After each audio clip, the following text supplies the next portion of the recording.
17 ნოემბრიდან საქართველოს ახალი პრეზიდენტი უფლებამოსილების შესრულებას ოფიციალურად შეუდგება. პრეზიდენტი შემცირებული ძალაუფლებით და პრემიერ-მინისტრი მკვეთრად გაზრდილი უფლებებით.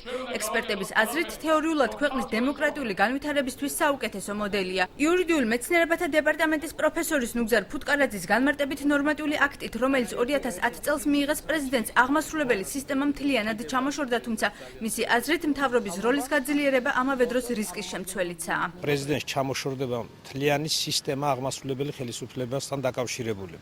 ეს იმას ნიშნავს, რომ პრეზიდენტს აღარ ექნება უფლება მოიწვიოს მთავრობის ხდომები, თავად უხელმძღვანელოს მთავრობის ხდომებს, პრეზიდენტის აქტებით გაფორმდეს მთავრობის ხდომები, პრეზიდენტს აღარ ექნება უფლებამოსილება გააუქმოს მთავრობის აღმასრულებელი ხელისუფლების მიერ მიღებული აქტები. ასოციაცია თავისუფლება და დემოკრატიის გამგეობის წევრი ამბობს, რომ საკონსტიტუციო ცვლილებები მიზნად ერთპიროვნული მმართველობის შეზღუდვას და ხელისუფლების შტოებს შორის ძალაუფლების გადანაწილებას ისახავდა, თუმცა ნინო ჩხეტია ფიქრობს, რომ მნიშვნელოვანი გადაწყვეტილებების მიღება შესაძლოა კვლავ ერთ პირზე იქნას დამოკიდებული. დემოკრატიის განვითარებისათვის ქვეყანაში აუცილებელი იყო, რომ ინსტიტუტებს ქონოდა რაღაცა განსაკუთრებული უფლებამოსილებები, ხო?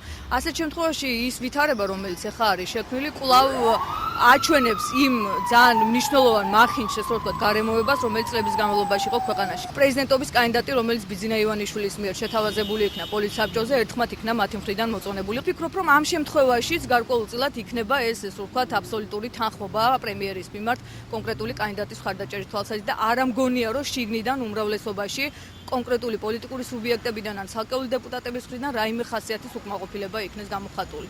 ეს არ არის სუსტი მოდელი, ამბობს ერთიანი ნაციონალური მოძრაობის წევრი პეტრე ზამბახიძე კონსტიტუციის შესახებ, თუმცა თulis რომ გადაწყვეტილებების მიღება ქვეყანაში ისევ კონკრეტულ პიროვნებებზე იქნება დამოკიდებული.